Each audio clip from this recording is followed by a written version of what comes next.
Hey ho, and what do you know? Welcome everybody to another edition of the Balking podcast. I'm your host, Alex. And on today's episode, we're going to be going over the 10 things I expect will happen at the winter meetings going on right now in San Diego, California. So, quick note, we know we were talking about doing the Angels, fixing them up. But because of recent moves with them getting Tyler Anderson, now Hunter Renfroe, I decided to shelve that for about a week or two. Right now, I'm in the process of moving to Dallas Fort Worth. Really excited about that, but we're working on fixing up that episode.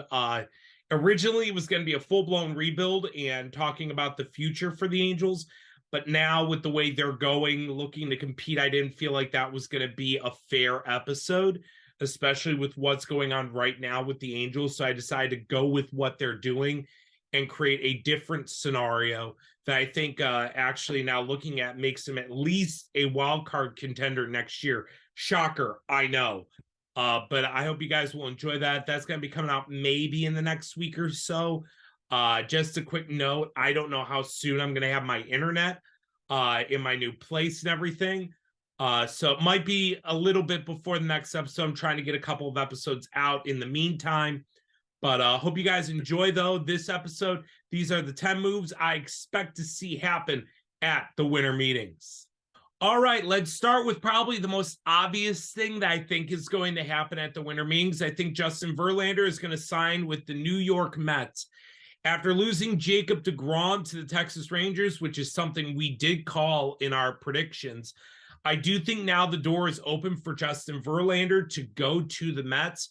I know in our predictions we had Carlos Rodon. I wouldn't rule that out as well. I expected maybe they would go with the younger guy, but I think the number one thing to think about here is the connection between Max Scherzer and Justin Verlander living near each other, being former Detroit Tigers. I'm sure they would love to reunite together with the Mets. And again, you cannot underestimate Steve Cohen right now. The only main suitor right now, I think, for Justin Verlander outside the Mets is maybe the Dodgers and maybe the Astros at the right price. But I don't see the Astros as we desperately need to get Justin Verlander back. So I think the door is wide open for the New York Mets to go get Justin Verlander. And I fully expect that at some point in the next couple days, Justin Verlander will be a New York Met reuniting himself with his good friend and former teammate, Max Scherzer. Oh boy, that's going to be interesting. At number 9, we got Wilson Contreras signing with the St. Louis Cardinals. Recent reports have said that Wilson Contreras is deciding between the Houston Astros and the St. Louis Cardinals. For me, I think it comes down to where does he feel most comfortable? Now, would he be willing to betray everyone at the Cubs and go to their arch rival? I think where the Cubs are, it wouldn't matter at this point in time. But I also think the Cardinals offer a good mixture with Ivan Herrera, maybe as the backup, with a good defensive catcher there that might be able to give him days off to focus on being a DH that can be an impact bat in that lineup that they need at the catcher position. I mean, after losing Yadi Molina, they need someone that can produce offensively like Yadi used to do, but produce enough behind the plate to be that guy. I know the Cardinals were very interested in getting Wilson Contreras at the trade deadline. I think more so the Cubs did not want to trade him to the Cards at the deadline, and maybe rightfully so. But I think at the end of the day, I think the Cardinals are going to have the best offer for Contreras. I wouldn't rule out the Cardinals going after a trade as well for maybe one of the Blue Jays catchers or Sean Murphy. But I think for the Cardinals, they have so much depth in their minors. They probably know they have the money to go out, go get a Wilson Contreras, keep that farm system strong for another move down the road for a trade. For Houston, I think they may not prioritize it as much, knowing there are other options on the table, including Christian Vasquez, who was with them when they won the World Series and has built that rapport with their pitchers. So I still think like it's probably going to be the Cardinals. It could be Houston after all, but I expect Wilson Contreras to sign with the St. Louis Cardinals. Ah, yes, the big domino falls with Aaron Judge going to the San Francisco Giants. Now, this is the last big signing outside of maybe one more that I'm going to predict on this 10 things I expect to happen. But I think he makes his decision this week. And he's the one everybody's waiting for. What is he going to do? Will he go to the Giants? Will he go back to the Yankees? Could he go with the Dodgers? Recent reports have said he's looking at a 9-year deal to be what he would take. For me, that screams he's going to be a San Francisco Giant because Hal Steinbrenner is a guy who's willing to call your bluff. He's probably sitting there thinking, we've offered you an 8-year, near $300 million contract. We're offering you the captain spot. If that ain't enough for you, then you don't want to be a Yankee. Get the heck out of here, and we'll go replace you. Could they? It's possible. I think with the Brian Reynolds rumors, it's possible. But I think at the end of the day, the Giants do not have a ton of future money lined up right now. This is the opportunity to go get, almost their Barry Bonds 2.0. Get the hometown kid to come home, play in that stadium, sell tickets, be competitive. Do I think it wins them a division? I don't know. That division is just very tough. But at the end of the day, I think the Giants stun baseball. Go get Aaron Judge. And the Giants, with some of their prospects on the way, are a sneaky, quiet team that can make some noise in the future, as the Yankees now are left without their star, Aaron Judge. All right, so I think after Aaron Judge signs, I think the Yankees make an immediate reactionary move. Whether it be wise or not is the question. I think at this point, if you're Hal Steinbrenner, you don't have a choice. You just lost your franchise guy in Aaron Judge, who just broke the American League record of 61 home runs, and it's 62 home runs for you guys. What are you going to do to replace him? Are you going to make a trade? Are you going to, beef up your rotation with Pablo Lopez? Do you go get Brian Reynolds now that he's requested a trade from the Pirates? And we broke that down in a previous video of the 10 trades we need to see. And I said, in a perfect world, if Aaron Judge left, Brian Reynolds would be perfect for the Yankees. I think with that right field, he'd easily be able to hit 20 to 30 home runs in that stadium and just be an all-around player that makes Yankee fans forget the name of Aaron Judge to a degree. Trade-wise, those two are big options. I know they were in very heavily on Pablo Lopez, almost got him at the trade deadline. Could they go after him again? Who knows? But at the same time, they would have money saved up. They didn't spend that big contract on Aaron Judge. Could they turn around and use that money to go get a Carlos Rodon, maybe even Verlander? Or do they fill the need at shortstop with Trey Turner, making Oswald Peraza and Anthony Volpe, their top prospects, now available for trades? It wouldn't shock me if Aaron Judge were to leave. They were to go get a Trey Turner, a Xander Bogaerts. I doubt Bogaerts would go to the Yankees. A Dansby Swanson, an immediate shortstop player who can fill that role and make Kiner Falefa, expendable, but also makes Volpe and Peraza expendable to get a big trade. Would that mean maybe Shohei Ohtani, Corbin Burns, a bat? Who knows? But the Yankees now will hold all the cards at that point with top prospects galore and intrigue on them.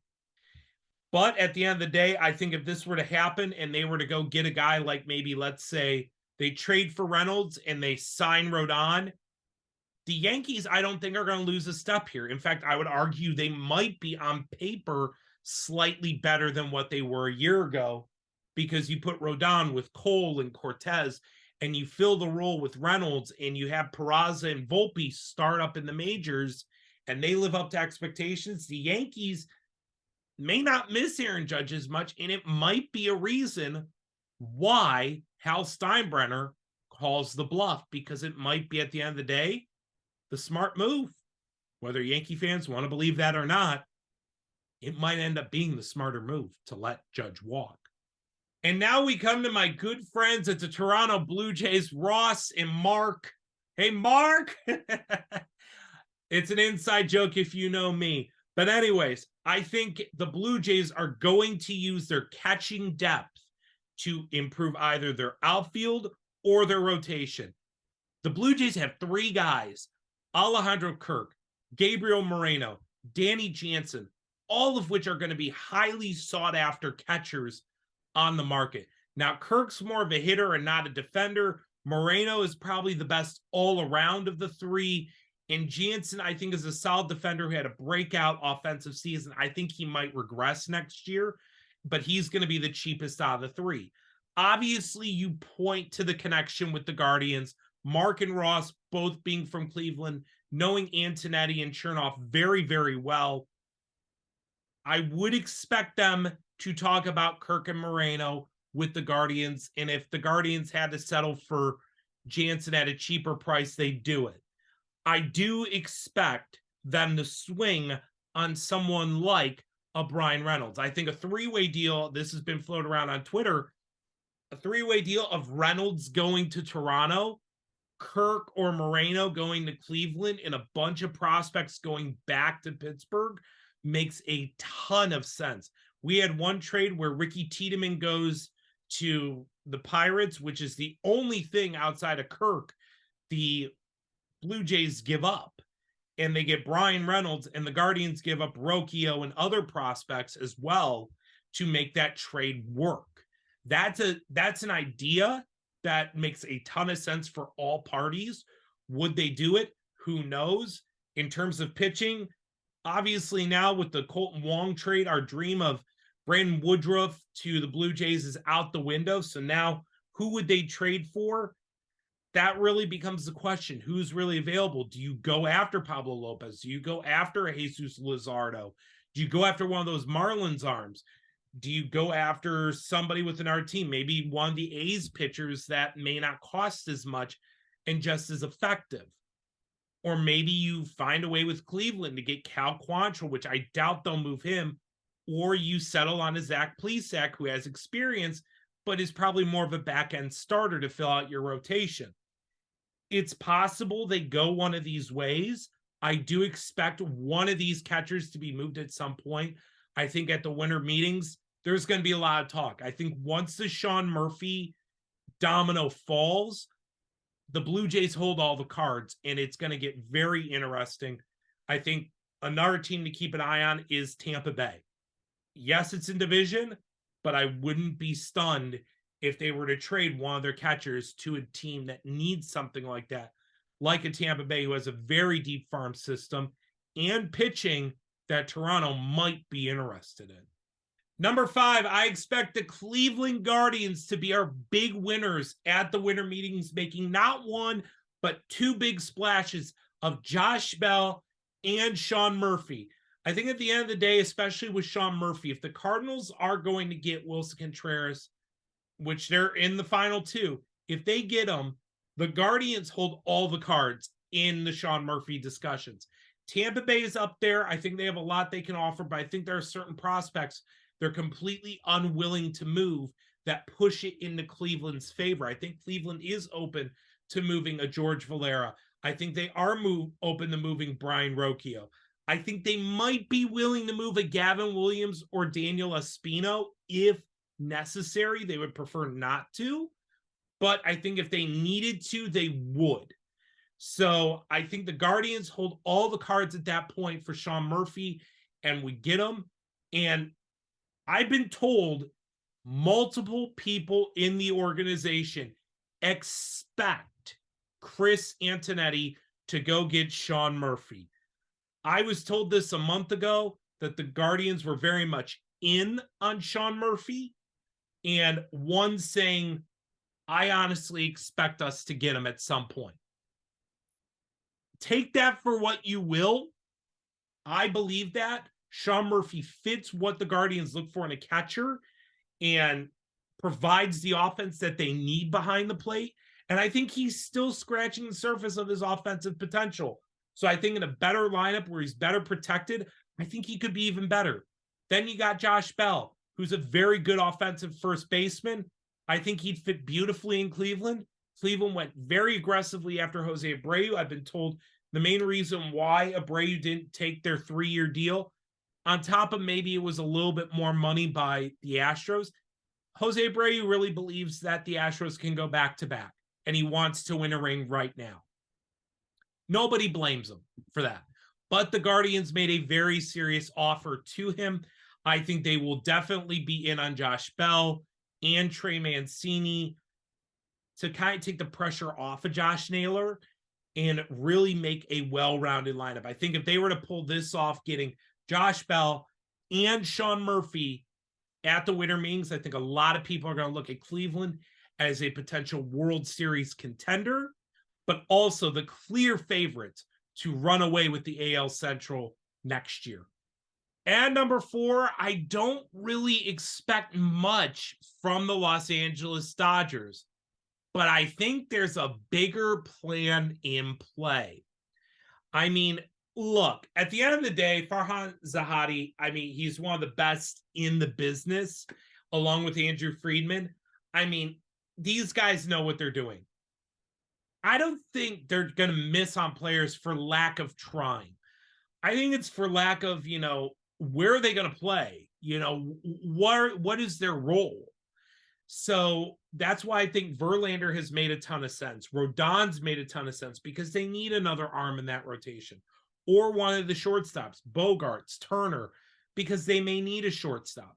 But I think there is a long play here for the Dodgers, and that is Shohei Ohtani.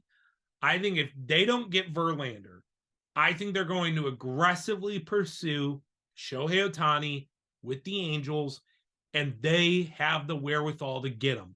They have the prospects to go get him today. And it wouldn't shock me if Farhan Zahadi is already thinking about it, knowing we can pay you whatever you want. Don't leave the West Coast. Don't leave LA.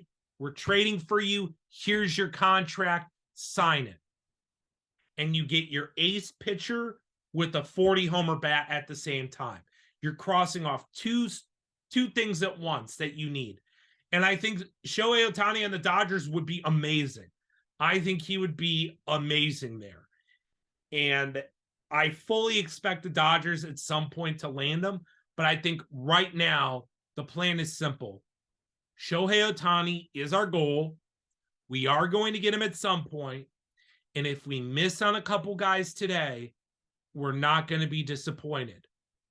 So it may be a quiet winter meetings for the Dodgers, but it's still going to be very, very productive when it's all said and done. All right. And number 3, I got the Astros making not 1, not 2, but 3 splashes now, because after signing Jose Abreu, they get back Christian Vasquez and sign Brandon Nimmo to the team. The Houston Astros, I really do think they need a center fielder still. Chas McCormick was great for them in the playoffs, but I don't know what really his ceiling is. Nimmo adds defense. He's a better hitter. He can do everything. Vasquez, he's the guy who knows their pitching rotation, and he can hit. And he's going to be cheaper than Wilson Contreras. I think the money is there for the Astros to spend big on some guys. I mean, they already spent big on Jose Abreu, but I think if they're going to go and defend their title, this is something that needs to be done. I mean, Nimmo fits perfectly into their center field role, kind of puts McCormick in more of a utility, outfield kind of role, which I think is better for him than being an everyday center fielder. I think you put also Vasquez back in that everyday lineup with Maldonado behind him. I mean, the Astros at this point would be the scariest team in Major League Baseball. Could they be a pitcher away without Verlander? Sure, but you still got Valdez and others. I mean, they'll be fine. And you still got, I think it's Brown still on the way, who is their top pitching prospect, who should be up this year and looks to be a stud waiting to happen. The Astros, they keep reloading, and they're going to be a force to be reckoned with Nimmo and Vasquez on top of Abreu, as teams around the league now fear the Houston Astros, Who needs cheating when you've got the best talent in baseball? All right, at number 2, only one shortstop signs during the winter meetings, and his name is Trey Turner. And he signs with the San Diego Padres. Recent reports have shown that the Padres are very serious about Trey Turner. Do I think he ends up with the Phillies still? I think it's still very possible. I think it is. But the Padres are coming in strong now. I think they see a guy who can play center field and shortstop, maybe some second base if needed, and be a table setter at the top of the lineup.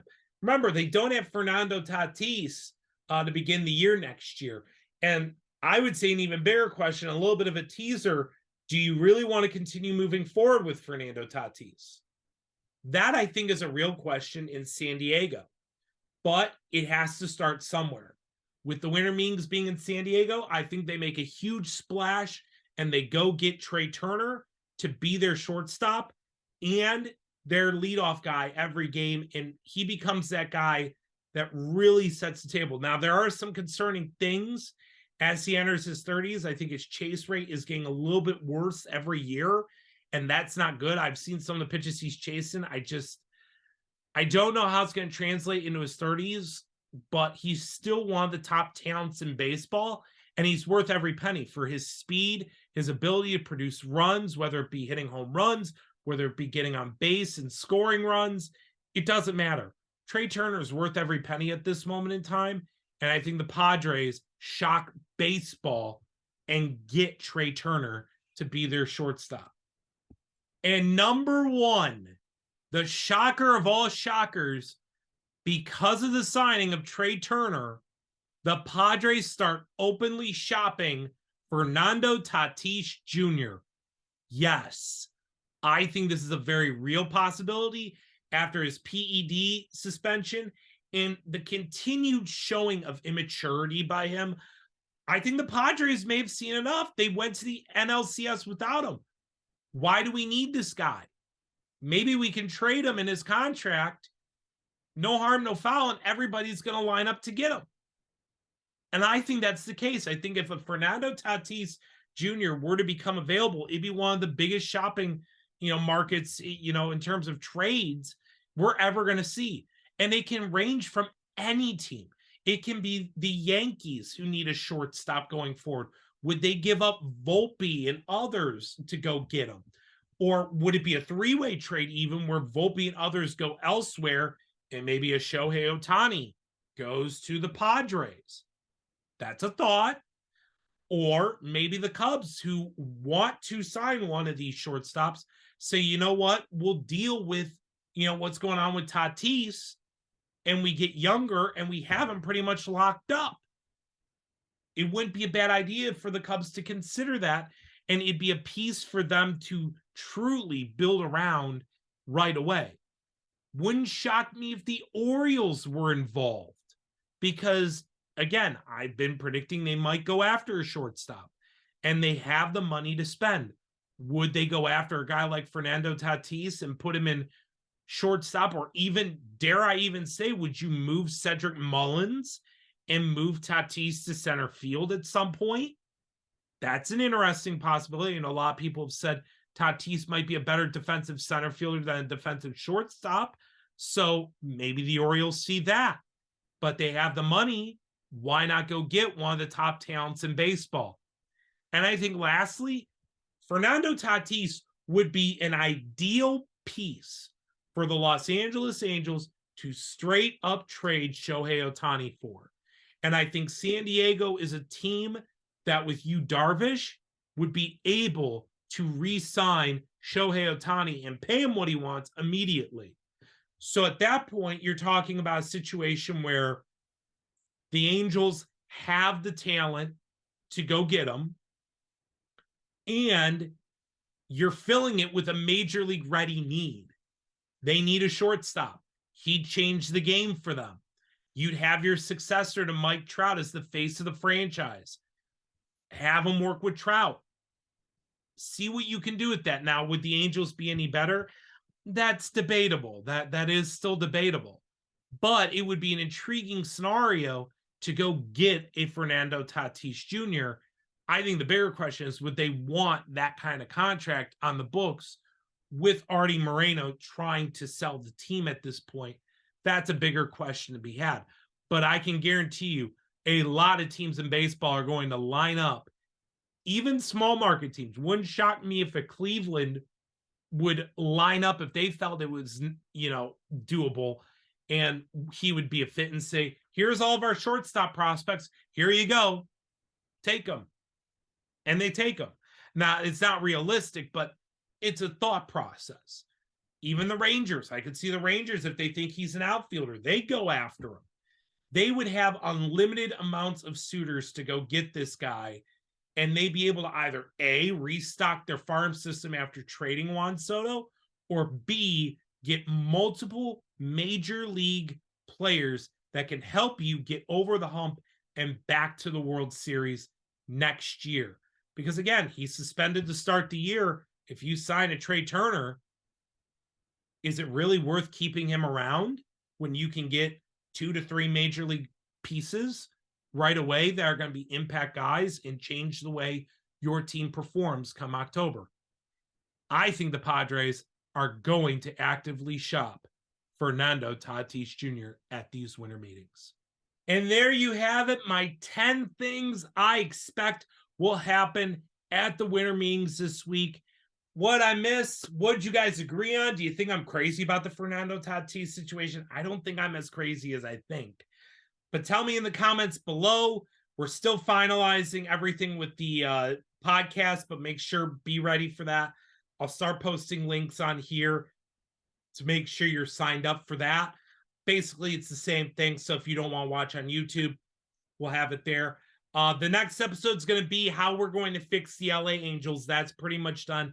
It might be another week or so before I post it because of the fact that I'm moving right now. I literally move in the next 24 hours.